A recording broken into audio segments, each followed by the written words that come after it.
প্রায় 14,000 কিলোমিটার দীর্ঘ trans Asian রেলওয়ের অংশ হবে পদ্মা সেতু। ট্রেনে সিঙ্গাপুর থেকে মালয়েশিয়া, থাইল্যান্ড, মায়ানমার হয়ে বাংলাদেশের পদ্মা সেতু পেরিয়ে ভারত, পাকিস্তান, ईरान, तुरस्क হয়ে পৌঁছে যাওয়া যাবে यूरोप। अस्सलाम वालेकुम व्यूअर्स, मैं हूं एहसान खान और आप देख रहे हैं हमारा यूट्यूब चैनल एहसान रिएक्शन विद एहसान। व्यूअर्स, वेस्ट बंगाल मीडिया कह रहा है कि जो पद्मा ब्रिज है बांग्लादेश का, वो सिर्फ बांग्लादेशियों के लिए गर्व और फख्र की, प्राउड की बात नहीं है, वो सिर्फ वेस्ट बंगाल में रहने वाले बंगालियों के लिए भी वो उसमें फ़ख्र हम महसूस करते हैं, प्राउड फील करते हैं। क्यों? क्योंकि ये जो पद्मा ब्रिज है ये अब एक बहुत ही इम्पोर्टेंट हॉट स्पॉट बनने जा रहा है दुनिया में, वर्ल्ड के लिए, क्योंकि ये ट्रांस एशियन रेलवे के तौर पर इसको देखा जा रहा है, जो ये कनेक्ट करेगा सिंगापुर से लेकर यानी यूरोप को, सिंगापुर, फिर मलेशिया, इंडोनेशिया, वियतनाम, फिर म्यांमार से होते हुए ये ट्रांस एशियन जो रेलवे है बांग्लादेश में आएगी, बांग्लादेश से पद्मा ब्रिज से होते हुए इंडिया, और फिर इंडिया से होते हुए पाकिस्तान, पाकिस्तान से फिर जाएगी तुर्की।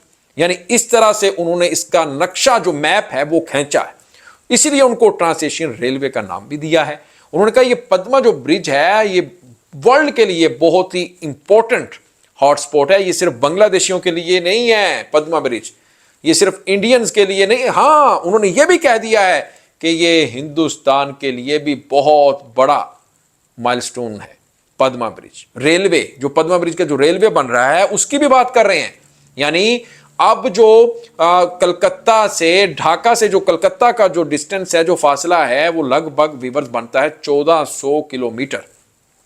लेकिन जैसे ही ये पद्मा जो ब्रिज में जो रेलवे है, ट्रांस एशियन रेलवे की बात कर रहे हैं, अभी तो उसके ऊपर काम हो रहा है, जब इसको इनॉग्रेशन कर दी जाएगी, ओपनिंग होगी इसकी, उसके बाद बताया जा रहा है कि 200 किलोमीटर इसकी दूरी पर आप ढाका से कलकत्ता यानी इंडिया जा सकते हैं।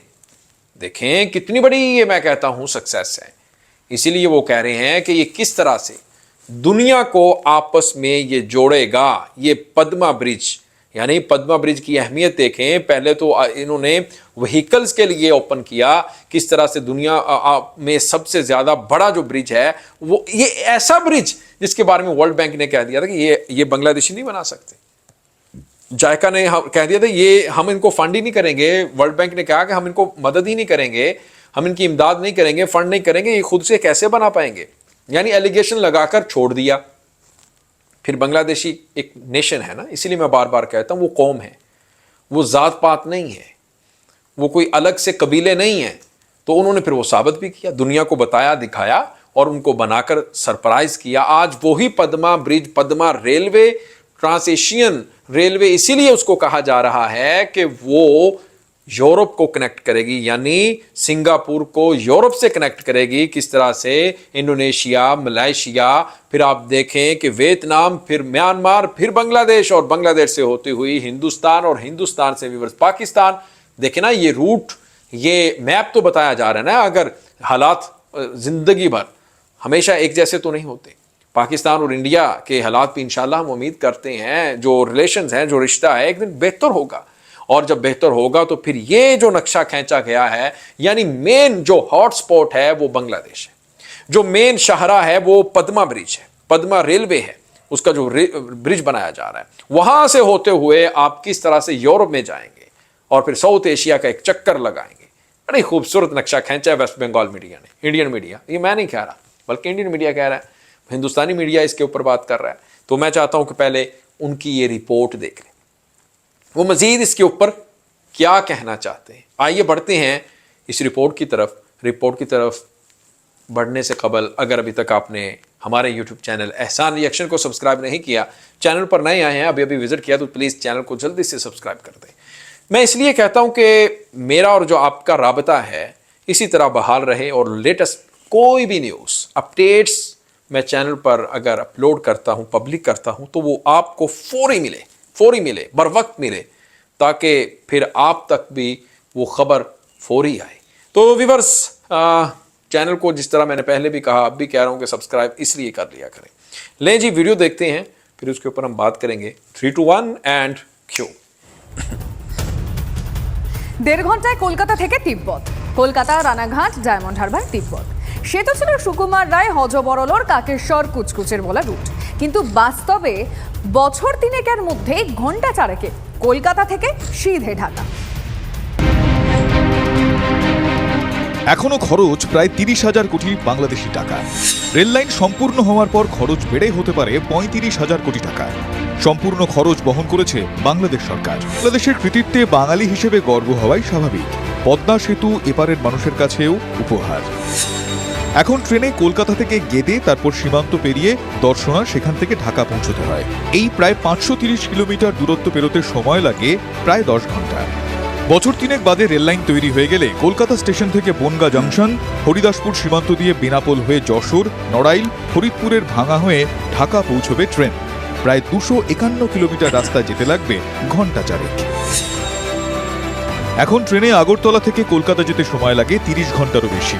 পদ্মা সেতু হয়ে ট্রেন গেলে সময় লাগবে ঘন্টা 7।